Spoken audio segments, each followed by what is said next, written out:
Bonsoir et bienvenue à la cartographie du vendredi 3 février avec la mise à jour de 12 heures, temps universel, une carto qu'on va commencer avec Guy Waits.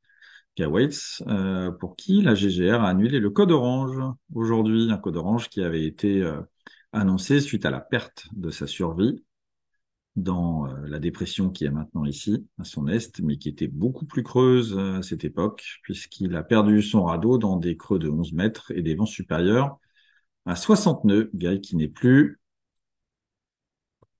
qu'à 550 000, 600 000 de Hobart.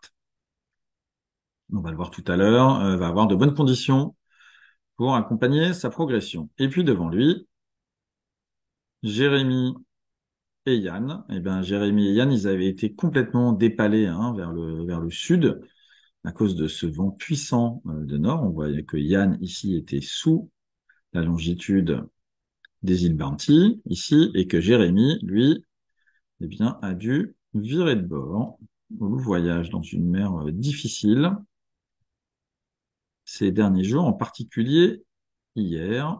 On va peut-être le voir un peu mieux ici. Voilà. On voit ici Jérémy qui essaie de gagner vers le nord, difficilement. On voit qu'il n'arrive pas à progresser le voyage et qui a maintenant enfin laissé les Invuti derrière lui, alors que Yann Herbert Jones, eh bien, lui, a fait une grande cuillère par le sud sur une route beaucoup plus directe, ce qui lui permet, malgré la différence de vitesse, puisque Jérémy va 10 à 20% plus vite que lui, eh bien, de garder un écart de 160 000 entre les deux. Et que va-t-il se passer pour eux?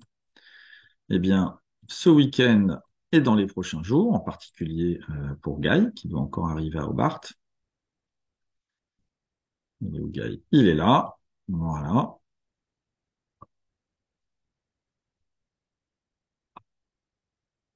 On va vous élargir un petit peu la carte ici.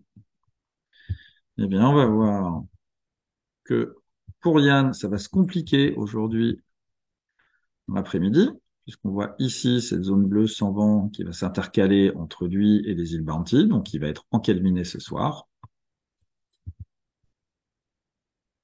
Guy, lui, a du portant, il a du portant bien élevé, puisqu'il a 15 à 20 nœuds, alors que à partir de demain, et en particulier dimanche, on voit encore un vent qui se renforce au nord-nord-ouest, nord-nord-est, pardon, pour Jérémy, et en particulier Yann, qui va encore les pousser vers le sud, alors qu'ils aimeraient bien, eh bien, passer au nord de la limite de la zone d'exclusion.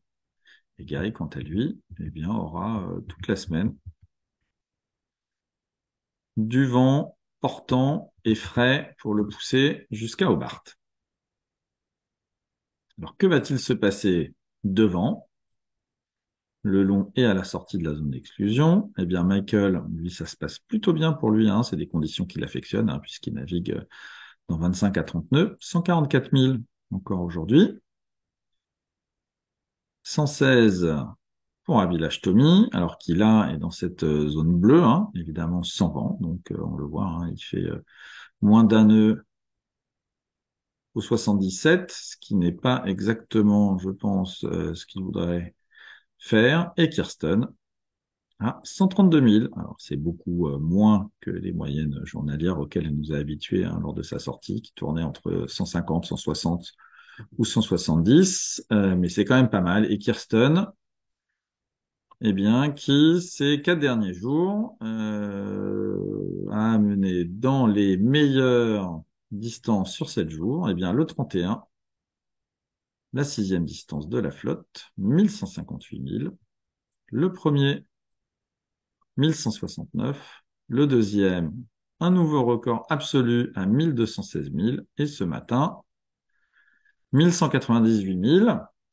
L'ancien record détenu depuis le 20 décembre était pour Abhilash Tomi, à 1165 000. Donc, Kirsten qui fait de très, très grosses moyennes. Et puis, enfin, tout à l'est, Simon Kerwen. Simon qui essaie de rejoindre Puerto Montt ici, qui fait grosso modo du 64 de moyenne. On voit qu'en fait, lorsque le vent est plutôt favorable, hein, comme il est là, il arrive à monter à 40, 45 degrés, et que lorsque le vent tourne un petit peu plus au nord, il est plutôt vers 60, 70, Simon. Donc il reste moins de 600 milles à 46 degrés pour arriver à Puerto Montt. Puerto Montt, qui est ici, au nord de l'île de Chiloé, au fond de la baie, ici, avec une arrivée que l'on prévoit pour Simon, qui est privé de moteur, hein, donc il navigue à la voile. Au cas où il n'arrive pas à réparer, eh bien, d'arriver ici, dans cette baie, pour entrer mouillé devant Puerto Ancud, avant de continuer sa route et sa réparation à Puerto Montt. Voilà. Et donc, que va-t-il se passer pour eux ce week-end? Eh bien, on le voit ici, la petite zone bleue qui se déplace vers Kirsten, mais qui prend un front directement. Et cette nuit,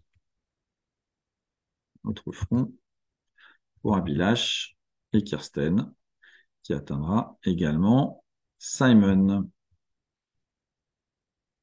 Et le dimanche, ça passe bien au sud. Mais pour eux, la date la plus importante, c'est celle-ci, c'est le 6, 7 et 8 février, puisqu'on va le voir. C'est pour cela hein, qu'ils sont en train de tous se positionner. Ça entre le 6 pour Kirsten et Abilash,